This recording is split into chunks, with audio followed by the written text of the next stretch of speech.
How to download and install the Chase Bank mobile banking application online.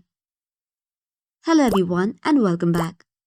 If you wish to download and use the Chase Bank's mobile banking application on your Android, you simply have to tap open the Play Store.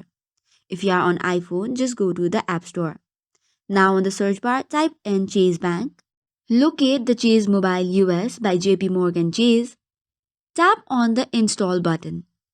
Tapping on the install button should automatically start the download.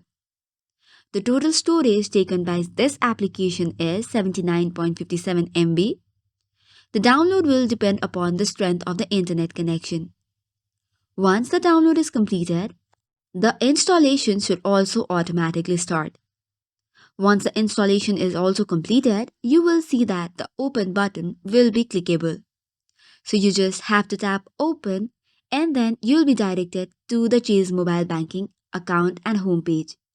This way you can use the application for Chase mobile banking. So this is all for today's video. For more such contents, do not forget to hit the like and subscribe button. Thank you and keep watching.